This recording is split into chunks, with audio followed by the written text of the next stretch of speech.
Mais alors, est-ce que ça marche ce truc? Est-ce que ça tourne? Parce que depuis le temps fort, je sais plus comment ça marche. Hey, ça tourne!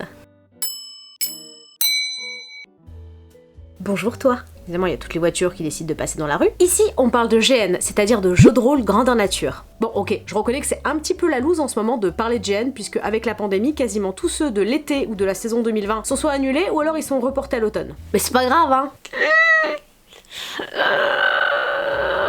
Après tout, tant qu'on a la santé, hein. Et puis au pire, ce que je dis, ça servira pour l'an prochain, c'est pas grave. Aujourd'hui, en tout cas, je vais aborder un thème un petit peu particulier, qui est celui de l'amour. En tout cas, du love, de la passion entre personnages de jeux de rôle grandeur nature. Bref, ce qu'on appelle les romances. Et c'est un petit peu approprié parce que, en fait, aujourd'hui, je sue comme c'est pas possible, parce qu'en plus d'une pandémie, on va se bouffer une canicule dans la tronche. Et donc, du coup, j'ai ma gueule qui coule jusqu'à mes chaussures, c'est insupportable. Ah, ça pourrait être caliente, c'est caliente, hein. Plus sérieusement, à bien y réfléchir, en fait, les conseils que je vais donner dans cette vidéo peuvent concerner la plupart des relations fortes en jeu. Finalement, ça concerne n'importe quelle relation, n'importe quel lien de famille ou de romance ou autre, que ce soit des relations conflictuelles ou au contraire heureuses, mais qui impliquent quand même de jouer une certaine intimité, je dirais, ou en tout cas simplement d'exprimer et de jouer des relations émotionnelles fortes, qu'elles soient positives ou négatives. Aussi, si tu n'as jamais joué de romance, que tu aimerais bien en écrire une pour un jeu, ou au contraire tu appréhendes énormément d'en faire une, voire même que tu détestes ça, cette vidéo est pour toi. Alors ouvre grand tes oreilles, serre-toi un martini et puis...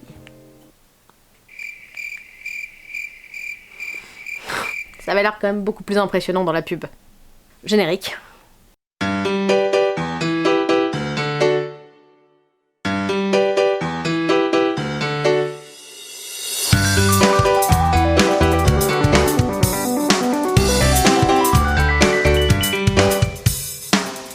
Tout d'abord, quel est l'intérêt au final d'écrire des romances en GN? Pour pas mal de gens, cette question peut paraître un petit peu inutile en fait. Il faut savoir que le romanesque est un genre très populaire dans le GN français. C'est un style en fait qui est tellement connu que même dans certains cercles internationaux, on parle de French romanesque LARP, qui se traduirait par en fait le GN français romanesque. Et l'amour et les romances, c'est en fait le thème d'une tétrachie de jeux. Mais il est certain que pour le joueur ou la joueuse qui va en GN principalement pour faire de la baston, ou qui n'a pu connaître que des jeux à base de portes, monstres, trésors avec des quêtes, forcément la question se pose. Pourquoi? Pourquoi? D'un point de vue purement scénaristique, créer des liens ou des liens affectifs relationnellement forts entre les personnages, quelle que soit leur forme, ça permet de créer des motivations, des enjeux, des obstacles. En effet, ce lien affectif peut devenir une faiblesse pour un personnage, et ça peut aussi être la raison qui le pousse à ne pas suivre la voie toute tracée. C'est en quelque sorte la part d'irrationnel qui va le pousser, le motiver vers certaines choses qu'il ne devrait pas faire. Challenge. Par exemple, un amour déraisonné d'un personnage pour un autre peut le pousser à remettre ses allégeances, ses croyances, ses allégeances politiques en question, tout. Bref, scénaristiquement, c'est un ressort intéressant à mettre en place pour compliquer la vie de tes personnages. Et si tu as une mentalité un peu gamiste, c'est-à-dire que, très grossièrement parlant, tu bases ton plaisir de jeu sur l'accomplissement et la réussite d'objectifs, forcément, ça va rajouter une donnée de difficulté à ton jeu. Et du coup, ça peut devenir très très fun.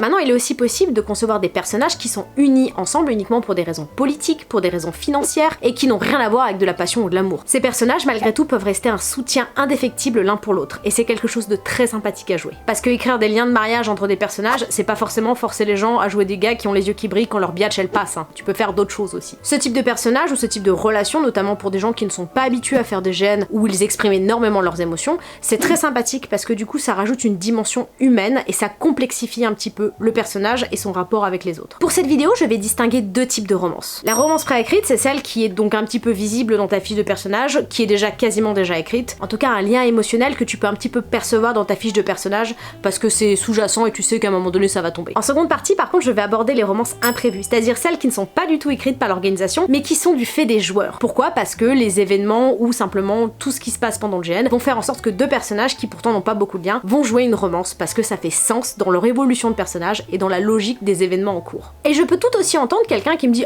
meuf t'es gentil mais moi ça fait 15 ans que je fais du GN, j'ai jamais eu besoin de tout ça et j'ai jamais eu besoin de jouer une romance. C'est vrai, t'as le droit de le dire, t'as le droit de le penser, mais beaucoup de gens me disent que finalement leur tentative de faire des romances en jeu, même quand elles étaient écrites par les organisateurs, ont toujours été un petit peu superficielles justement par peur de se lancer à fond dedans. Et même s'ils passaient un bon moment sur le GN en question, ils repartaient chez eux avec ce sentiment de trop peu, de on aurait pu essayer de faire un truc un peu plus cool quand même, c'est dommage. Mon but c'est que tu sois beaucoup plus confortable la prochaine fois que tu dois jouer une romance en GN. Mais comme tout le monde n'aide pas forcément ça, eh bien j'ai aussi des conseils à te donner si tu détestes ça. Mais comment pouvoir le dire? Passons aux choses sérieuses. Imaginons que tu viens de recevoir ta fiche de personnage ou alors simplement un synopsis et tu réalises que tu vas avoir une romance à jouer. Le meilleur conseil que je peux te donner, qui est à la fois très simple et pourtant parfois facilement oublié, c'est d'aller parler le plus vite possible à la personne qui va incarner ton ou ta partenaire sur le jeu. Alors par expérience, je peux te dire qu'il existe aussi des jeux où malheureusement tu n'as pas le droit d'aller parler aux gens avant le jeu. La plupart du temps, c'est uniquement pour des raisons scénaristiques ou de game design. Mais du coup, si tu vois qu'il y a une interdiction à ce sujet, je te conseille d'aller parler à l'organisation afin d'être mise en contact avec la personne. Et encore plus s'il n'y a pas d'atelier prévu avant le jeu. Ces discussions préalables avant le jeu qui permettent de se mettre d'accord sur certains points, c'est ce qu'on appelle en général de la calibration. Alors je suis très consciente que pour les vieux de la vieille, vous êtes en train de vous dire super, maintenant on donne des terminologies pour des trucs que tout le monde faisait. Au final, tout ça c'est juste des principes de communication et parfois de respect mutuel de base. Du coup, pourquoi parler avant le jeu? Et le but c'est pas de se spoiler ou quoi que ce soit. En fait, non content de discuter de vos limites personnelles, ça va être aussi un bon moyen pour vous d'établir comment vous allez représenter justement cette relation. Comment allez-vous simuler par exemple votre intimité physique? Est-ce que vous allez accepter de poser une main sur l'épaule, vous prendre le bras, etc. Ce genre de choses. Rien qu'avoir une petite discussion en amont, ça permet de se mettre d'accord avec la personne plutôt que de le faire le jour J s'il n'y a pas le temps de discuter. La plupart du temps, les informations en fait de relation dans une fiche de personnage, elles sont principalement d'ordre chronologique. C'est-à-dire que vous allez savoir quand est-ce que vous êtes marié, etc., ce genre de choses, c'est plutôt côté temporalité. Mais il n'est pas toujours décrit la façon dont vos personnages vont interagir ensemble, et c'est ça qui rajoute justement le côté humain et réaliste. La plupart du temps, ces décisions sont laissées en fait à l'appréciation des joueurs, mais pareil, quand on se rencontre le jour J et qu'on n'a pas le temps de discuter avant, c'est assez difficile à mettre en place. Discuter avant le GN, c'est l'occasion donc de préparer ces choses-là ensemble, de se mettre d'accord. Ça vous permet de savoir comment vous allez interpréter cette relation, qu'elle soit positive ou négative, que vous soyez en osmose ou au contraire dans des conflits assez violents. Toutes ces petites choses en fait qui rendent une relation beaucoup plus crédible à vos yeux et aux yeux des autres et qui finalement va rajouter une dimension humaine à votre histoire. C'est aussi l'occasion du coup de parler de vos attentes respectives sur le jeu, qu'est-ce que vous voulez prioriser. Imaginons par exemple que quelqu'un a beaucoup de diplomatie à faire, la personne peut dire bah voilà moi je voudrais me focaliser un peu là-dessus, l'autre peut dire bah écoute on se verra peut-être pas beaucoup en jeu mais j'aimerais me focaliser là-dessus. En fait avoir une discussion honnête ça permet aussi de prioriser ce qui est important pour vous et de prévenir un petit peu l'autre en amont sur le fait que vous allez peut-être pas beaucoup vous voir en fait. En parlant de vos attentes respectives avant le jeu, ce sera moins une surprise le jour J. Et puis au-delà de ça, merde, si vous connaissez pas, c'est l'occasion vraiment de faire connaissance en fait. Alors tu peux me dire, ouais normalement y a pas besoin de ça, hein, c'est bon, 5 minutes avant le GN et tout, c'est bon on parle. En fait, bah oui, mais sauf que non, parce que c'est pas toujours le cas aussi. Je sais pas vous, mais moi le nombre de fois où en fait finalement à 5 heures du jeu, il y a eu un désistement et la personne qui devait jouer finalement, mon mari ou ma femme, n'était pas là, qui est remplacé à la dernière minute par un copain, ou alors les joueurs vont arriver en retard, parce que ça arrive, parce qu'on a chacun des vies, du coup la personne arrive en cours du GN, y a pas eu le temps de parler, etc. etc. Toutes ces choses qui arrivent et qui font que les choses ne se passent pas toujours comme prévu. Du coup, je me retrouve à rencontrer sur place, entre les bouteilles d'eau et les toilettes sèches, la personne qui va incarner l'amour de ma vie pendant 48 heures. Forcément, avec le temps et l'expérience, j'ai pris un peu l'habitude de ces situations incongrues et je sais rebondir, mais au début, ça faisait un petit peu tout drôle quand même. Donc si tu peux vraiment, calibre-toi avec la personne qui va incarner ton partenaire de jeu. Tu peux très bien demander aux orgas de te donner le mail de la personne et d'essayer de la contacter en lui expliquant la situation. Au pire, tu peux même demander aux orgas de surveiller vos mails s'ils ont peur que scénaristiquement vous balanciez des trucs. Si toi tu sens que ça peut te rassurer et que tu vas passer un meilleur jeu. Alors là on va me dire ok Cora t'es gentille mais en fait c'est plus facile à dire qu'à faire. Et c'est vrai, moi ça va parce que j'ai une gueule qui est aussi grande que mon boule, mais j'ai des potes qui sont tellement introvertis, s'ils sont pas enfilés 2 shots de tequila avant, ils peuvent pas appeler quelqu'un qu'ils connaissent pas, hein.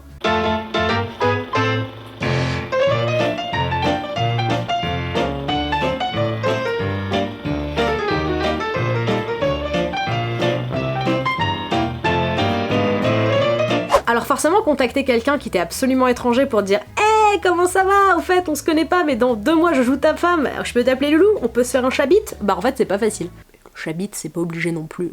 Ce genre de prise de contact va forcément s'accompagner d'énormément d'appréhensions, qui sont d'ailleurs assez légitimes, hein. Personne n'a envie de passer pour un ou une relou. Notamment la peur en fait de laisser croire à l'autre qu'en fait on vient avec d'autres intentions que juste passer un bon GN. En ce qui me concerne, je trouve ça justement très sain de discuter de ces choses-là, surtout si ça peut permettre de dissiper un malaise qui pourrait gâcher tes premières heures de jeu, premières heures que tu ne récupéreras pas dans tous les cas.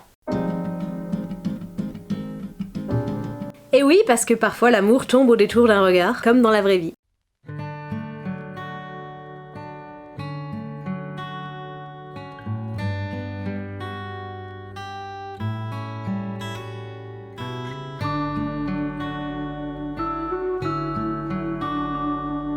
En effet, indépendamment de ce qui est écrit dans ta fiche de personnage, ton perso va justement créer des liens avec quelqu'un parce qu'elle est souvent avec cette personne, parce qu'il vous arrive des choses quand vous êtes ensemble, et au bout d'un moment, mais ça fait un petit peu sens qu'une relation pourrait se faire entre ces deux personnages. Ou alors c'est la fameuse amitié indéfectible depuis l'enfance qui finalement, sous un jour nouveau, peut devenir tout à fait une romance concrète, une relation qui va être logique et qui en fait fait tout à fait sens dans l'évolution des personnages et ce qui est en train de se dérouler autour d'eux.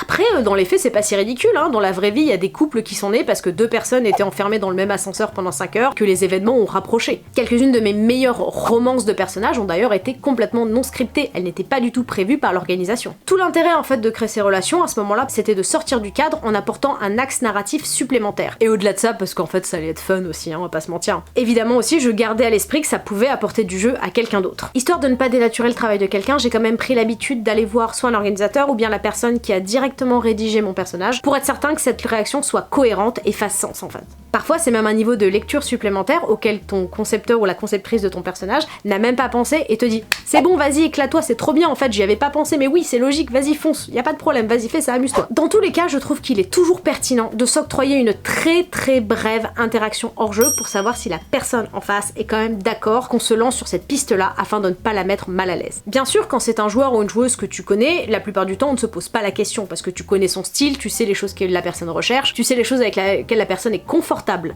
Mais tu sais pas toujours. C'est encore plus compliqué quand c'est quelqu'un que tu ne connais pas, parce que tu ne connais pas la personne au préalable avant ce GN, ou que tu ne connais pas sa culture de jeu. Notamment si la personne veut rester en immersion H24, ou au contraire est d'accord de faire des pauses de calibration, c'est-à-dire se mettre en jeu 3-4 minutes pour dire « Eh, au fait, t'es d'accord avec ça? Ok, super, très bien ». Tu dois aussi accepter le fait que la personne en face ne sera potentiellement pas du tout intéressée par cet angle de jeu qui n'est pas prévu. Pour la bonne et simple raison que la personne n'a pas signé pour ça. Et que même si ça a l'air de rajouter plein de jeux et que ça a l'air sympa, la personne n'a pas signé pour ça. C'est pour ça que d'aller voir les orgas avant de commencer à jouer sur ce type de jeu et se faire entendre dire ouais non en fait n'essaye pas trop parce que c'est pas ton genre, quand elle a rempli sa fiche elle a dit qu'elle voulait surtout pas faire de romance, bah mine de rien ça t'évite de perdre du temps.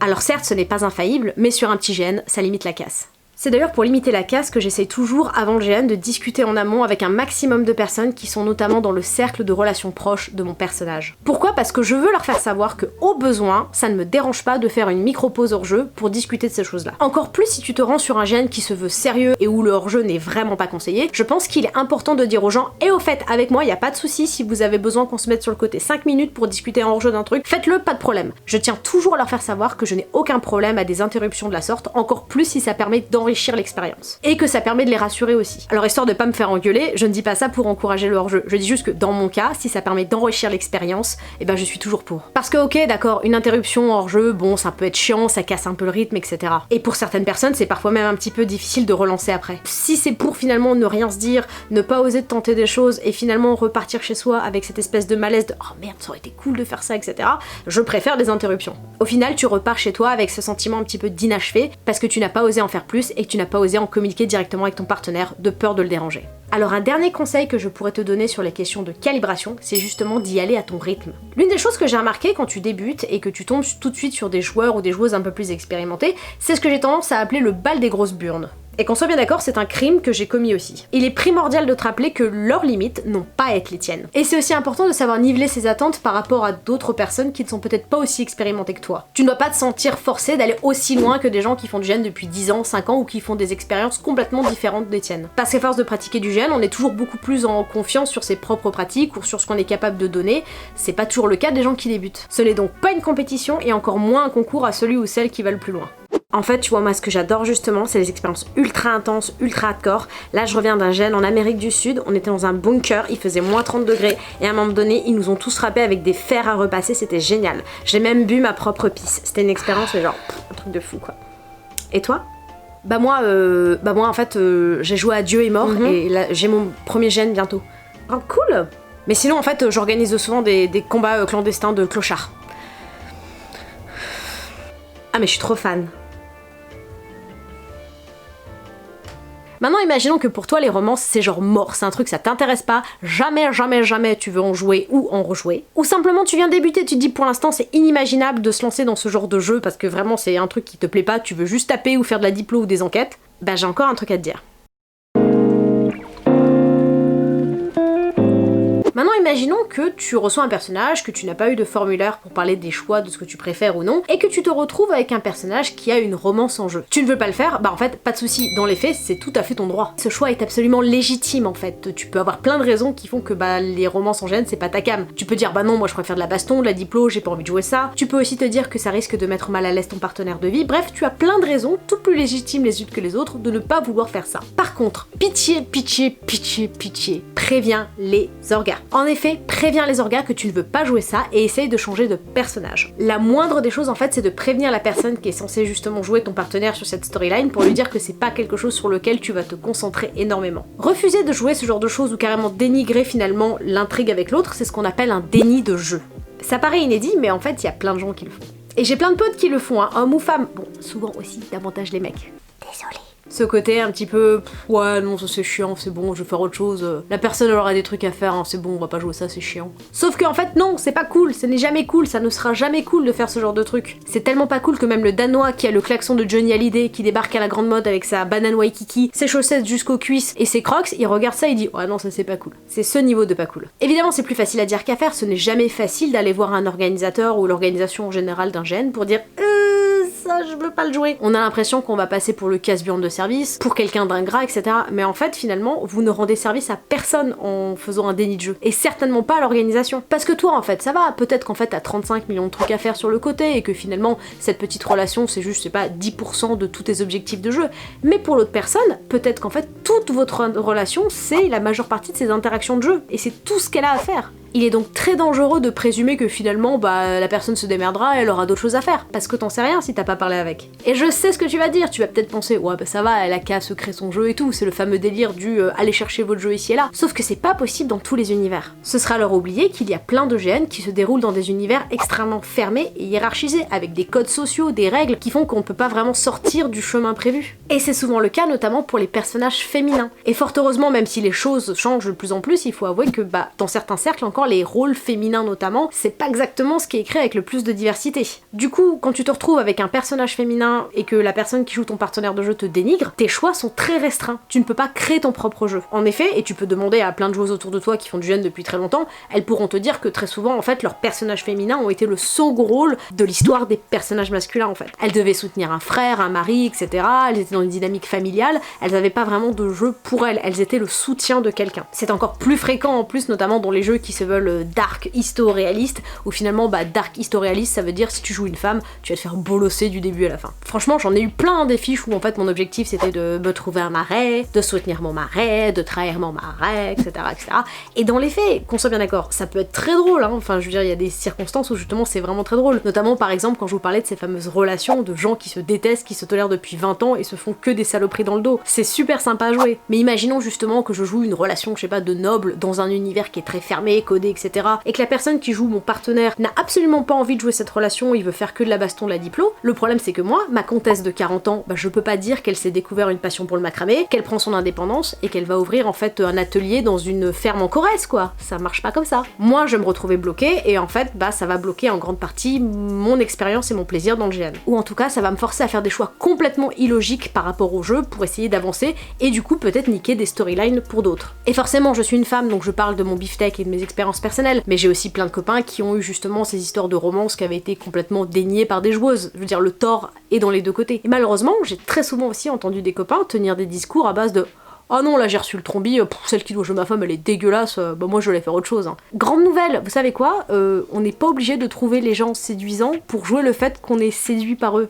Alors un jour j'aborderai le sujet dans une autre vidéo parce que c'est un sujet qui me tient à cœur, mais le réalisme et l'immersion c'est deux choses complètement différentes en fait. Hein. Mais qu'on soit bien d'accord, si moi pendant 48 heures je suis capable de faire abstraction du fait que Jean-Jacques sans charisme il est censé jouer le seigneur de guerre alors que dans la vraie vie il colle des post-it et il sait pas parler au téléphone, eh bah, je pense que tu peux passer 48 heures à faire semblant que je suis ta meuf, t'es pas obligé de me présenter à tes parents après le GN et t'es pas obligé de me payer un resto. C'est une question de respect mutuel aussi. Et si tu ne veux pas le jouer, l'important c'est d'en parler aux gens avant. Et pour revenir justement sur ce côté que d'aller voir l'organisation pour dire ça va pas le faire, ça peut être gênant, etc. Et quand on écrit une histoire pendant des mois et des années, c'est un peu des rouages qui doivent fonctionner normalement. Personnellement, moi en tant qu'orga et scénariste, si on vient me voir pour me dire ça va pas le faire, je préfère changer la donne parce que j'ai pas envie que le jour J, alors que j'ai consacré tellement de temps à écrire justement ces connexions entre personnages, ça ne fonctionne pas. Et la moindre des choses sinon c'est de prévenir le joueur ou la joueuse pour leur dire écoute, le jour J la personne va pas être au taquet, désolé. Et je pense que c'est justement à cause de toutes ces expériences que j'ai eues qu'aujourd'hui je préfère notamment quand il y a un formulaire qui est donné aux joueurs avant ou après les inscriptions pour que les gens puissent indiquer leurs préférences de jeu. Ça permet de se voir attribuer un personnage du coup qui va davantage avec ses envies et ce qu'on est capable de faire, et ça évite justement ces fameux dénis de jeu. Alors je prétends pas que c'est toujours facile d'aller annoncer qu'on a vraiment pas envie de jouer quelque chose, mais bon, dans tous les cas ça se passera mal le jour du GN, donc autant prévenir en amont, non? Et voilà, avec tout ça je pense que tu as quand même de quoi appréhender vachement moins ta première romance en GN. Alors soit dit en passant, vu que mes rythmes de sortie de vidéo ça a l'air d'être calé sur celui des éclipses totales, j'ai décidé pendant le confinement d'ouvrir un blog. Des copines me l'ont fait pendant le confinement parce que je pétais les plombs de pas pouvoir filmer alors que j'avais tout prévu. Alors un jour j'en ferai un truc beau graphiquement, etc. Mais en attendant il est là, il fonctionne, et tu peux d'ores et déjà trouver dessus quelques articles que tu peux lire, je sais pas, sur les toilettes ou en attendant un bus. Et comme d'habitude, si tu as trouvé cette vidéo utile, n'oublie pas de t'abonner, de mettre un pouce à une rousse, et de cliquer sur la cloche. Alors pas moi la cloche, celle-ci. Et sur ce, à bientôt.